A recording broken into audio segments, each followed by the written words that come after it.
നമസ്കാരം. 2026 മെയ് മാസം 1-ാം തീയതി, അതായത് ഈ വർഷത്തെ ബുദ്ധപൂർണിമ ദിനമാണെന്ന്. ജ്യോതിഷപരമായി വളരെ നിർണായകമായ ഒരു മാറ്റത്തിന് സാക്ഷ്യം വഹിക്കാൻ പോകുന്ന ദിവസം. ഗ്രഹങ്ങളുടെ രാജകുമാരൻ എന്ന് വിശേഷിപ്പിക്കുന്ന ഗ്രഹം ഏതെന്നറിയാമല്ലോ? ബുധനാണ്. ബുധൻ അന്നേ ദിവസം അസ്തമിക്കുന്നുണ്ട്. അതായത് നമ്മുടെ ബുദ്ധി, യുക്തി, ബിസിനസ്, ആശയവിനിമയം എന്നിവയുടെ അധിപനാണ് ബുധൻ എന്ന ഗ്രഹം. ബുധൻ അസ്തമിക്കുമ്പോൾ ചില മേഖലകളിൽ, അതായത് ഈ പറഞ്ഞിരിക്കുന്ന മേഖലകളിലൊക്കെ ചില മന്ദതകളും പ്രതിസന്ധികളും ഒക്കെ വരാൻ സാധ്യതയും കാണുന്നുണ്ട്. പ്രത്യേകിച്ച് 4 രാശിയിൽ വരുന്ന ആളുകൾ ഈ സമയത്ത് അതീവ ജാഗ്രത പുലർത്തേണ്ട സമയമാണ്. ഇന്നത്തെ അധ്യായത്തിലൂടെ നമ്മൾ മനസ്സിലാക്കാൻ പോകുന്നത് ആ ജാഗ്രത പുലർത്തേണ്ട നക്ഷത്രക്കാർ ആരൊക്കെയാണെന്നാണ്. അവരെന്തൊക്കെ കാര്യങ്ങളാണ് ശ്രദ്ധിക്കേണ്ടത് എന്ന് നമുക്കൊന്ന് നോക്കാം. ആദ്യമായി കന്നി രാശിക്കാരാണ്. കന്നി രാശിയിൽ വരുന്ന നക്ഷത്രങ്ങൾ ഉത്രം, അത്തം, ചിത്തിര എന്നീ നക്ഷത്രക്കാരാണ്. അപ്പോൾ ഈ ഒരു കാലയളവിൽ അവരൊന്ന് പ്രത്യേകം ശ്രദ്ധിക്കേണ്ടതായിട്ടുണ്ട്. അതായത് കന്നി രാശിയുടെ രാശ്യാധിപനായിട്ട് വരും ബുധൻ. അതുകൊണ്ട് തന്നെ ഈ ഒരു അസ്തമയം അല്പം നിങ്ങളെ ബാധിച്ചേക്കാനുള്ള സാധ്യതയുണ്ട്.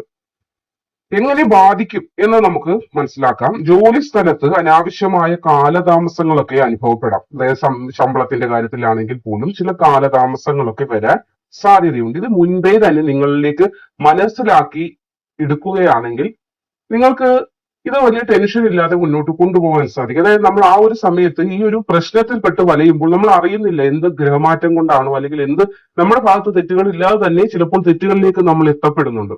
അതുകൊണ്ടാണ് മുൻപേ തന്നെ ഈ കാര്യങ്ങൾ പറഞ്ഞത്. മെയ് 1 മുതലുള്ള ഒന്ന് ശ്രദ്ധിക്കേണ്ട സമയം. ചില തെറ്റുകൾ വരുന്നത് നിങ്ങളുടെ ഭാഗത്തെ പാകപ്പിഴവല്ല, ഗ്രഹങ്ങളുടെ മാറ്റം കൊണ്ടാണ്.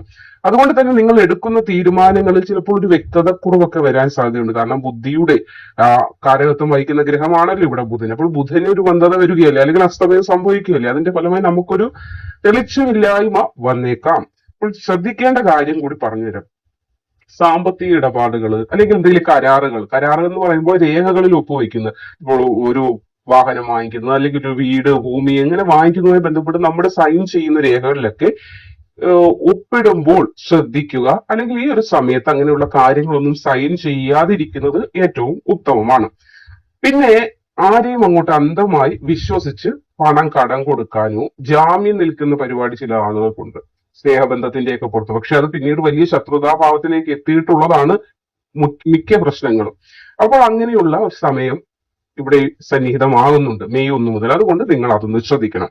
ഇനി ബിസിനസ് രംഗത്തുള്ളവരാണെങ്കിലും പുതിയ പരീക്ഷണങ്ങളിലേക്ക് മുതിര, അല്ലെങ്കിൽ ബിസിനസ് ഒന്ന് ഡെവലപ്പ് ചെയ്യുക എന്ന ചിന്തയും തൽക്കാലത്തേക്ക് ഒന്ന് നിർത്തിവെക്കുന്നതായിരിക്കും ഉത്തമം. അത് ഭംഗിയായി നമ്മൾ കൊണ്ടുപോകാൻ ശ്രമിച്ചാൽ പോലും ചില തടസ്സങ്ങളൊക്കെ വരാനുള്ള സാധ്യതയും നമുക്ക് തള്ളിക്കളയാൻ പറ്റില്ല. ഇനി രണ്ടാമത് വൃശ്ചികം രാശിയാണ്. വിശാഖം, അനിഴം, തൃക്കേട്ട ഈ നക്ഷത്രങ്ങളാണ് വരുന്നത്. അപ്പോൾ ഈ നക്ഷത്രങ്ങളിൽ ജനിച്ചവർക്കും ബുധന്റെ ഈ അസ്തമയം ആശയവിനിമയങ്ങളിൽ തടസ്സമൊക്കെ വരാൻ സാധ്യതയുണ്ട്. ആശയവിനിമയം എന്ന് പറയുമ്പോൾ അറിയാമല്ലോ, നമ്മൾ പറയുന്നതായിരിക്കില്ല കേൾക്കുന്ന ആള് ഗ്രഹിച്ചെടുക്കുന്നത്.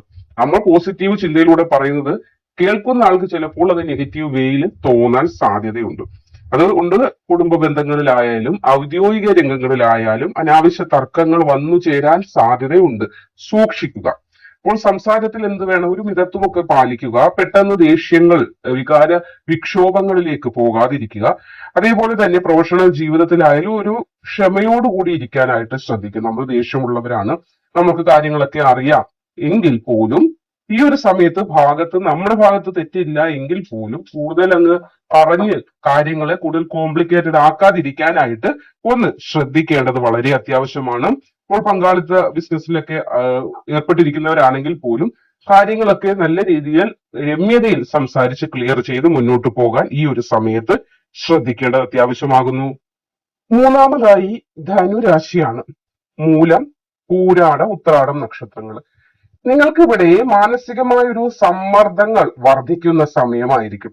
ജോലി സ്ഥലത്ത് ചിലപ്പോൾ അമിതമായ ഓവർ വർക്ക് ലോഡൊക്കെ വരാനോ, അത് നിങ്ങളെ കൂടുതൽ ചിന്താകുഴപ്പത്തിലേക്ക്, ഉത്കണ്ഠയിലേക്കൊക്കെ കൊണ്ടുചെല്ലാനോ ഒരു സാധ്യത ഈ സമയത്ത് കാണുന്നുണ്ട്. ചില രഹസ്യങ്ങളൊക്കെ പുറത്താകുമോ എന്ന ഭയം, അല്ലെങ്കിൽ നമ്മൾ ചില കാര്യങ്ങൾ ആളുകളോട് പറഞ്ഞത് അവർ മറ്റാരോടെങ്കിലും പറയുമോ എന്നുള്ള തോന്നലുകളൊക്കെ വരുമല്ലോ. അങ്ങനെയുള്ള ചില കാരണമില്ലാത്ത ചില ഭയങ്ങൾ ഒക്കെ വന്നു ചേരും. അപ്പോൾ ഈ ഒരു സമയത്ത് ശ്രദ്ധിക്കേണ്ടത് ആരോഗ്യ കാര്യങ്ങളിലാണ്. ഒട്ടും വീഴ്ച വരുത്തരുത്. മരുന്ന്, ഭക്ഷണം ഇതൊക്കെ കൃത്യമായി കഴിക്കുക. യാത്രകൾ ചെയ്യുമ്പോഴും ശ്രദ്ധ പുലർത്തുക. കുടുംബകാര്യങ്ങളിലാണെങ്കിൽ ജോലിയും കുടുംബകാര്യങ്ങളോട് കൂട്ടിക്കുഴയ്ക്കാതിരിക്കാനായിട്ടൊക്കെ ഈ ഒരു സമയത്ത് ശ്രദ്ധിക്കുക. പിന്നെ ധ്യാനം, പ്രാർത്ഥന, നമ്മൾ എത്ര ശ്രദ്ധിച്ചാലും എവിടെയെങ്കിലും ഒരു പിഴവ് വന്നു പോയാൽ തീർന്നു. അതുകൊണ്ട് തന്നെ ഈ എല്ലാ സമയങ്ങളിലും പ്രാർത്ഥന അനിവാര്യമാണ്. അതുകൊണ്ടാണ് പറയുന്നത് പ്രവൃത്തിയും പ്രാർത്ഥനയും തുല്യമായി ഒരു വ്യക്തിയിൽ ഉണ്ടെങ്കിലേ ആ വ്യക്തിക്ക് വിജയക്കൊടി പാറിക്കുവാൻ സാധിക്കുകയെന്ന്. ഇനി അടുത്തത് പൂരുരുട്ടാതി, ഉത്രട്ടാതി, രേവതി വരുന്ന നക്ഷത്രക്കാർക്കും ഈ ഒരു സമയം അല്പം ശ്രദ്ധിക്കേണ്ടത് തന്നെയാണ്. സാമ്പത്തിക കാര്യങ്ങളിലും അല്പം ജാഗ്രതയൊക്കെ കൊടുക്കേണ്ടതുണ്ട്. കാരണം അപ്രതീക്ഷിതമായ ചില ചിലവുകൾ വന്നു ചേരാൻ സാധ്യതയുണ്ട്. നമ്മളിങ്ങനെ നിലച്ചിരിക്കാതിരിക്കുമ്പോഴായിരിക്കും അഡീഷണൽ ചിലവുകൾ വരുന്നത്. അപ്പോൾ ചിലപ്പോൾ നമ്മുടെ കയ്യിൽ ധനം തികയാതെ വരും. ഇനി കുട്ടികൾക്ക് സ്കൂളൊക്കെ തുറക്കുന്ന സമയമാണ്. അപ്പോൾ നമ്മൾ കരുതി വെക്കുന്നതിനേക്കാൾ കൂടുതൽ ചിലവുകളിലേക്ക് അല്ലെങ്കിൽ ധനത്തിന്റെ ആവശ്യം വരുമ്പോൾ പിന്നെ എവിടെന്നെങ്കിലും മറക്കുകയോ തിരിക്കുകയോ ഒക്കെ വേണ്ടി വരുന്ന ഒരു സമയം. അപ്പോൾ ആ ഒരു കുറച്ച് കൺഫ്യൂഷനുകൾ വരാനുള്ള ഒരു സാധ്യത. അപ്പോൾ അധിക ചിലവുകൾ വരാതിരിക്കാനാണ് നിങ്ങൾ ശ്രദ്ധിക്കേണ്ടത്. അപ്പോൾ ഒരു ബജറ്റുകൾ ഒന്ന് പ്ലാൻ ചെയ്തൊക്കെ മാത്രം മുന്നോട്ട് മെയ് മാസത്തിൽ പോകാൻ ശ്രമിക്കണം. അനാവശ്യ ആഡംബരങ്ങൾക്കോ അനാവശ്യമായ കാട്ടിക്കൂട്ടലോ ഓരോന്നൊക്കെ വാങ്ങിച്ച് കൂട്ടാതിരിക്കാൻ മെയ് മാസത്തിൽ ശ്രമിക്കുന്നത് നല്ലതായിരിക്കും. കാരണം അധിക ചിലവുകൾ നമ്മുടെ ബുദ്ധിക്ക് ഒരു മന്ദത വരും. കാരണം ബുധന് അസ്തമയം സംഭവിക്കുകയാണ്, ഇരുട്ട് വരക്കുകയാണ്. അപ്പോൾ വെളിച്ചം അവിടെ ഇല്ല. അപ്പോൾ നമ്മൾ ചെയ്യുന്നതൊക്കെ അവിവേകമായി പോകാൻ സാധ്യതയുണ്ട്. അത് മനസ്സിലാക്കുക. അതുകൊണ്ട് ഈ ഒരു മേഖലയും ശ്രദ്ധിക്കുക. സാമൂഹിക ഇടപെടലുകൾ, അതായത് നമ്മൾ ഇടപെടേണ്ട സ്ഥലങ്ങളിൽ മാത്രം ഇടപെടുക, അല്ലാതെ അഭിപ്രായം പറയേണ്ടാത്ത സ്ഥലങ്ങളിൽ പോയി പറയാതിരിക്കാനായിട്ട് ശ്രമിക്കുക. അഭിപ്രായങ്ങൾ മറ്റുള്ളവരുടെ പറയുമ്പോൾ അത് ഒന്ന് രണ്ട് തവണ ചിന്തിക്കുക. ആവശ്യമുണ്ടോ ആവശ്യമില്ലേ എന്ന് ചിന്തിച്ചൊക്കെ പ്രവർത്തിക്കാനായിട്ട് ശ്രമിക്കുക. ഇവിടെ പരിഹാരം കൂടി പറഞ്ഞു തരാം. ഒരു പ്രശ്നമുണ്ടോ, അതിനൊരു പരിഹാരം ഈ ലോകത്ത് തീർച്ചയായും ഉണ്ടാകും. അപ്പോൾ ഈ ദോഷഫലങ്ങളുടെ തീവ്രത കുറയ്ക്കാനായിട്ട് നമുക്ക് ചില ലളിതമായ ചില കാര്യങ്ങളൊക്കെ ചെയ്യാവുന്നതാണ്. അതായത് ബുധനാഴ്ച ദിവസങ്ങളിൽ, ബുധന്റെ കാര്യതത്വമുള്ള ദിവസമാണല്ലോ, അപ്പോൾ ബുധനാഴ്ച ദിവസങ്ങളിൽ പച്ച വസ്ത്രങ്ങൾ ധരിക്കുന്നത് ബുധപ്രീതിക്ക് ഉത്തമമാണ്. പൂർണ്ണമായി പച്ച നിറത്തിൽ പോകണമെന്നല്ല, പച്ച നിറത്തിലുള്ള വസ്ത്രത്തിൽ എവിടെയെങ്കിലും ഒരു പച്ച നിറം ഉണ്ടായാൽ മതി. അതല്ലെങ്കിൽ സ്ത്രീകളാണെങ്കിൽ തലയിൽ തുളസി കതിര് വെച്ചുകൊണ്ട് പോകാം, മുടിയിൽ തുളസി കതിര് ചൂടാം. അതല്ലെങ്കിൽ ഒരു പച്ച കർച്ചീഫ് വാങ്ങിച്ചാലും മതി. പച്ച കർച്ചീഫ് വാങ്ങിക്കാൻ കിട്ടും. അതൊന്ന് മടക്കി നിങ്ങളുടെ പോക്കറ്റിലോ നിങ്ങളുടെ പേഴ്സിലോ നിങ്ങളുടെ കൂടെ അത് സഹചാരിയായി കൂടെ ഉണ്ടാകണമെന്ന് മാത്രം. ശരീരത്തിൽ എവിടെയെങ്കിലും, അപ്പോൾ ബാഗിലായാലും പോക്കറ്റിലായാലും പേഴ്സിലൊക്കെ ആയാലും നിങ്ങളുടെ ഒപ്പം അതുണ്ടല്ലോ. അങ്ങനെ ഇനി കുട്ടികൾക്കാണെങ്കിൽ പോലും പച്ച നമ്മൾ എന്തെങ്കിലും മുടിയിൽ കെട്ടുന്നത് റബ്ബറോ ഒക്കെ പച്ച നിറത്തിലുള്ളതാക്കാം. അപ്പോൾ അങ്ങനെയും നമുക്ക് ഇവിടെ രക്ഷപ്പെടാനുള്ള വഴികളുണ്ട്. ഇനി സാധുക്കളായ ആളുകൾക്കോ വിശന്ന് വലയുന്ന ആളുകൾക്കോ ഒക്കെ ഭക്ഷണം കൊടുക്കാം. പ്രത്യേകിച്ച് പയറുവർഗ്ഗങ്ങൾ, പച്ച നിറത്തിലുള്ള എന്തും കൊടുക്കാം. പയറുവർഗ്ഗങ്ങള് അങ്ങനെയുള്ള കാര്യങ്ങളൊക്കെ കൊടുക്കുന്നതും ബുധന്റെ ഒരു പ്രീതി നമ്മളിലേക്ക് വരുന്നതിനും ഈ ദോഷങ്ങൾ നമ്മളിൽ നിന്ന് പാടെ മാറുന്നതിനും സാധിക്കും. ഇനി നിത്യവും ഗണപതി ഭഗവാനെ പ്രാർത്ഥിക്കുക. അതായത് ഗണപതി ഭഗവാനെ പ്രാർത്ഥിക്കുന്ന കൂടാതെ ഗണപതി ക്ഷേത്ര ദർശനം നടത്തുന്നതൊക്കെ നിങ്ങൾക്ക് ഉത്തമമായിരിക്കും. പിന്നെ മറ്റൊരു കാര്യം, പശുവിന് പുല്ല് കൊടുക്കുക. എല്ലാ വീട്ടിലും പശുക്കൾ ഇല്ല.